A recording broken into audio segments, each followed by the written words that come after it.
Vamos continuar agora o nosso estudo de Kuzari. Espero que você tenha pensado na pergunta do shiur anterior.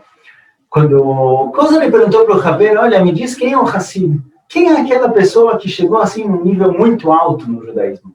Quem é essa pessoa? O Haber deu uma resposta meio enigmática, meio não muito clara. Ele começou a falar, olha, o Hassid é aquele que é o Moshe, é aquele que controla o país, controla a Medina dele. E ele é responsável de dar comida, de fornecer para todo mundo tudo o que ele precisa. Ele é um bom governante. Ele não deixa ninguém passar fome. Ele não dá muito para um e pouco para outro. Ele é responsável pelas finanças, pela saúde, pela educação, por tudo no país. E o Kuzari perguntou o que a gente perguntaria. Esse é o legal de um livro como o Kuzari, de perguntas e respostas, de uma conversa. Muitas vezes você percebe, olha, a pergunta do Kuzari é o que eu queria perguntar.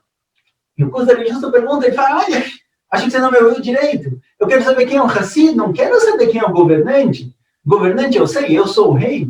Eu sei as funções do rei. Eu sei o que eu preciso fazer, eu sei como ser um bom rei. Eu quero saber quem é o Hassid, eu não quero saber de política.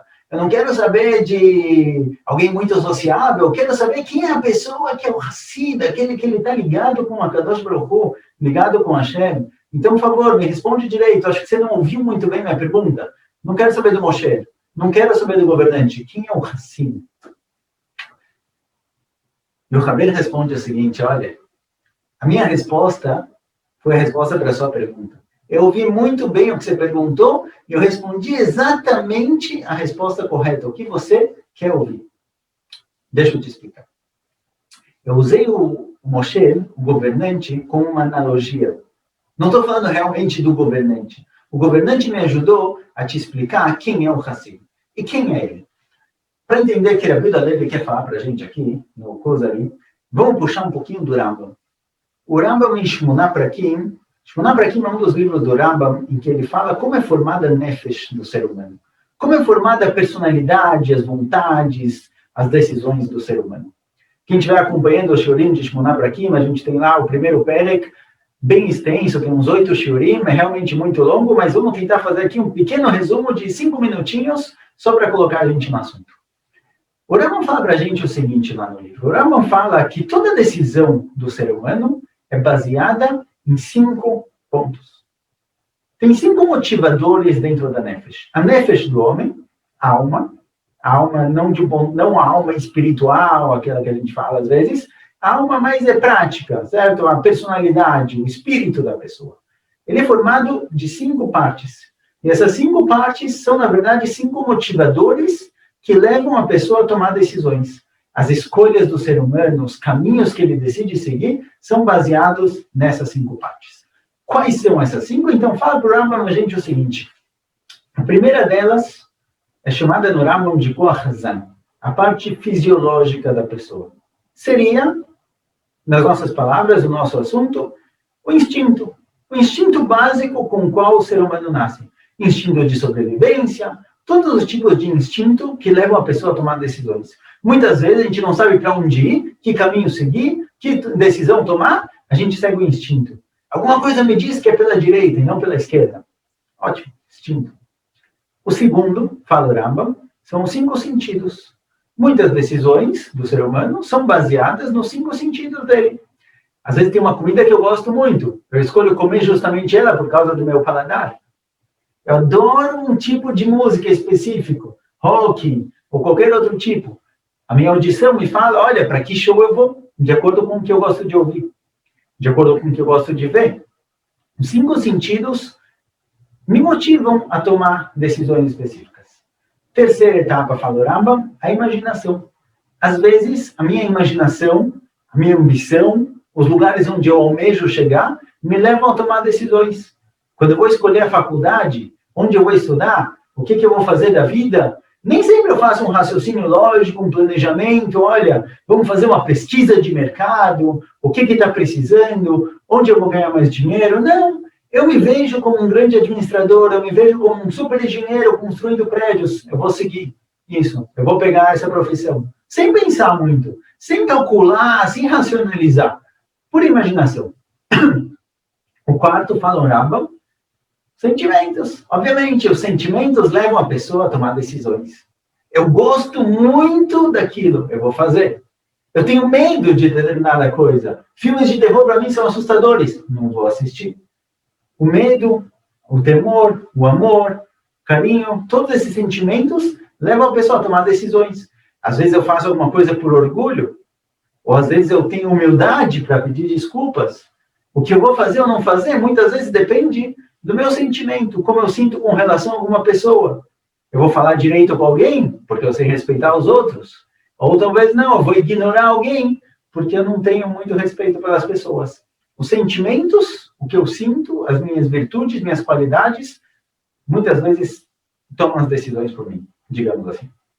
E o quinto motivador, o quinto responsável, a gente trouxe lá o exemplo de um gabinete que toma as decisões dentro do ser humano. Fica aqui as 5 pessoas, os 5 responsáveis pelas decisões. O quinto é a razão, o intelecto, o pensamento racional, não a imaginação, e sim um pensamento racional que senta, faz uma lista, prós, contras, que decisão tomar. Esses 5 são o gabinete que toma as decisões do ser humano, são os 5 motivadores. E o Rambam, ele não fala exatamente isso lá, mas a forma como ele coloca esses 5 nos leva a entender que esses 5 acontecem com o desenvolvimento do ser humano. Aos poucos, quando a criança vai envelhecendo, ele vai subindo de nível, digamos assim, mudando de etapa, evoluindo. Logo ao nascer, a criança, de 0 a 6 meses, às vezes um pouquinho mais, funciona basicamente a parte fisiológica, a parte instintiva. A criança come, dorme, não faz mais nada. Os 5 sentidos não acordaram, não tem imaginação, a criança não sente nada. Quando ele tem fome, ele chora, não é um sentimento. Não é porque ele está sofrendo. Uma criança que chora com 3 meses é porque está com fome. Não é porque ele ficou ofendido com alguma coisa que aconteceu. Não é o sentimento, é simplesmente o instinto, a fome. Depois disso, lá pelos 1 ano, 2, 3, a criança começa a reconhecer, a dar valor para os 5 sentidos. Começa a ver coisas que ele gosta de assistir, ele começa a querer comer doce, o paladar começa a chamar ele, a música, a chacoalha, os barulhos começam a acordar, a criança já vira a cabeça quando ouve uma música. É o que puxa a criança, é o que leva ele a tomar decisões. Então, você colocar na frente da criança uma mala com $100 mil e do outro lado um chacoalho colorido, obviamente o colorido que faz barulho vai ser bem mais chamativo. Ele não tem a razão ainda, ele não sabe diferenciar entre os dois. Então, ele segue os 5 sentidos. Seguindo em frente, a criança cresce um pouquinho mais, 4, 5, 6, até 10 anos. A imaginação é o que move a criança. Ele gosta de imaginar um mundo fantástico, ele tem um amigo imaginário, e quando ele brinca, ele pode estar brincando sozinho, mas ele imagina que tem aqui 300 pessoas, ou tem 20 amigos brincando com ele, e você vê a criança criando jogos, criando diversões. A imaginação motiva a criança a fazer tudo. Ele não tem um pensamento racional ainda. Os sentimentos vão e voltam, ainda não são muito fixos. Não é que ele não sente, ele sente. Mas, por exemplo, educadores falam que se você tem uma criança que está chorando muito porque queria comer uma bala, certo? Ele queria muito, muito comer uma bala. E você quer distrair ele, você quer tirar esse sentimento, essa tristeza, para ele deixar quieto isso, parar de chorar. Começa a inventar uma história gigante de uma bala de 10 andares, de todas as cores. Começa a imaginar com a criança, começa a focar na imaginação. Você vai ver que o sentimento, a tristeza, muda muito rápido. Ele sai disso muito fácil. Essa criança até uns 10, 11 anos. Depois, ele chega já nos 12, 13, 14. Juventude, adolescência. Ele começa a agir de acordo com o sentimento. O sentimento dele é o que toma as decisões. É o grande motivador. O que eu gosto de fazer, mas vale lá só eu faço. Não quero saber se está certo ou errado. Meus pais falaram que não vale a pena. O professor da escola falou para não fazer isso. Todos os adultos falaram que isso daqui vai dar errado, não vale. Não quero nem ouvir. A razão não funciona. O que funciona é o sentimento. Eu quero muito, eu vou lá e vou fazer isso. Só o sentimento vai tomar as minhas decisões. E a quinta etapa da evolução do ser humano é a parte no qual se chega na razão, no qual se chega no intelecto, em que as decisões agora são tomadas baseadas num cálculo, no raciocínio, na razão, Devo fazer isso ou não devo fazer isso? Eu comi carne. Agora eu quero comer leite 1 hora depois. É proibido, não pode. Mas eu quero muito. É um delicioso bolo de queijo. O que eu faço? Eu vou seguir meu paladar quer muito comer aquilo. Eu vou seguir meu coração, que está com muita vontade. Eu adoro esse bolo. Ou eu vou seguir a razão. Eu comi carne, não posso comer leite. Acabou por aí. Quem vai tomar a decisão? Quem vai escolher o que fazer? Será que é a razão? Será que é o coração? Será que é a imaginação? Os sentidos? Ou simplesmente instintivo? Eu vou fazer o que meu instinto falar? Aqui, tem tipos de pessoas. Cada um ele tem um lado mais forte. Bem, a Bilda Levi fala para a gente o seguinte, olha, sabe quem é o Hassid?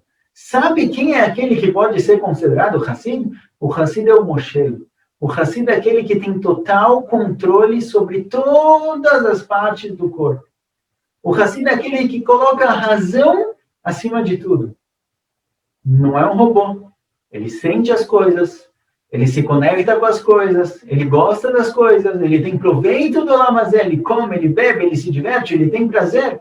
Mas no fim, quando tem que tomar uma decisão, o real responsável, o Rosh Hashanah, o líder, o presidente, é a razão. A decisão final está nas mãos da razão. É a razão que vai decidir se sim ou se não. Fala para a gente, Rabi Levi, o seguinte, olha, quem é o Hassid? O Hassid é o Moshe, ele é o governador, é o que controla tudo. Porém, temos 2 tipos de governadores. Tem o ditador, que todo mundo tem medo dele. É verdade que todo mundo faz exatamente o que ele fala. Se ele mandar todo mundo ficar em casa por 3 semanas, por 2 meses, vai todo mundo ficar em casa. Todo mundo tem muito medo dele. Ninguém vai contrariar. Obediência 100%. Mas esse não é um bom líder. Ele não é um líder, ele é um ditador. No momento em que aparecer uma brecha, em que aparecer alguém que tem um pouco mais de habilidades, um pouco mais de força e tem coragem de tentar mudar a liderança, acabou. Esse ditador vai acabar caindo. O ditador tem muito medo que apareça alguém que pode substituir ele, que consiga puxar o povo mais forte do que ele consegue manter a mão firme. O ditador não é um bom líder.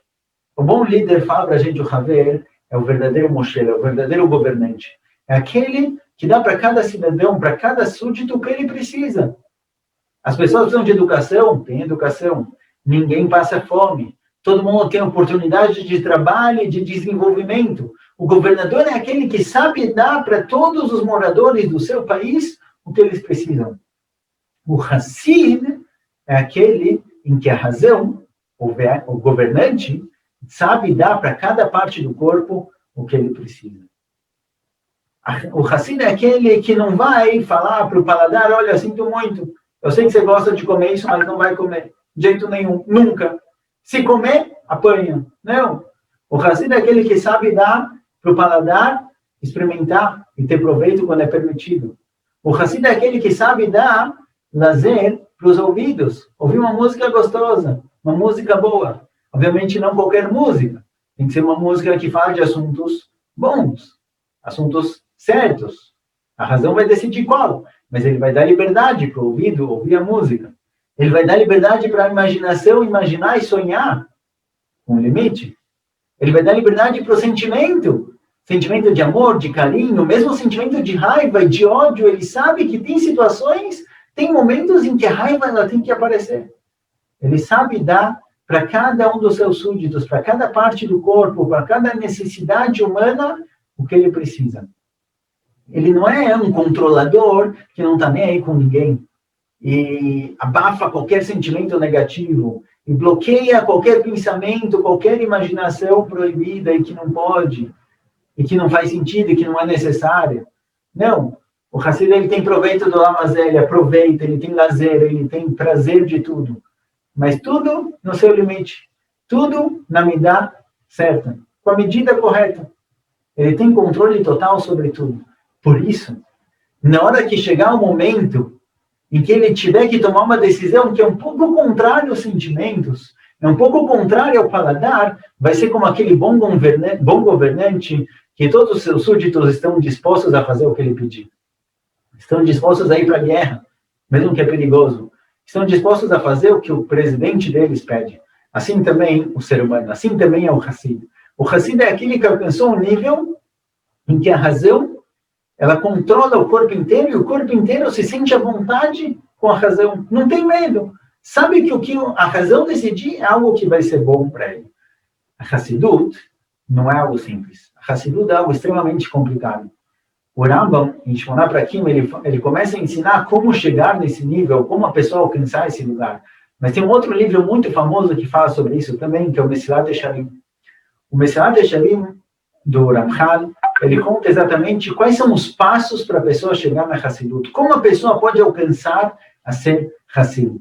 E a Hassidut não é o primeiro nível, não é o segundo, não é o terceiro, é dos últimos níveis. Muito, muito, extremamente difícil de chegar lá.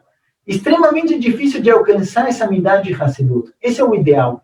Esse é um ideal que existe no judaísmo, esse é o Hassid. O Hassid não é definido pelos atos dele. Não é definido porque ele vai no mikve a 0 graus. Ele não é definido porque a tefilá dele leva 2h30, e não 1h30. O Hassid não é definido pelos atos estranhos. O Hassid é definido pelo modo de vida. Tudo que o Hassid faz é calculado, é pensado. Cada decisão é baseada em fatos verdadeiros, em fatos corretos, no raciocínio. Ele não faz as coisas sem pensar, ele não faz as coisas sem planejar.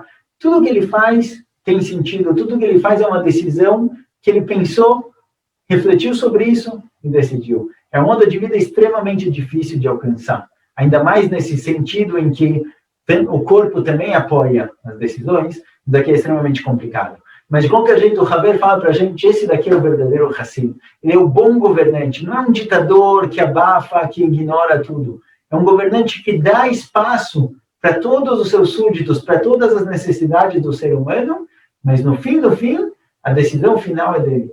A decisão final é do racional, é do certo e errado. Esse daqui é o Hassid. Essa daqui é a Hassidut verdadeira, de acordo com Rav Yehuda Levi. Em breve a gente continua o nosso livro. Tchau, tchau. Até mais.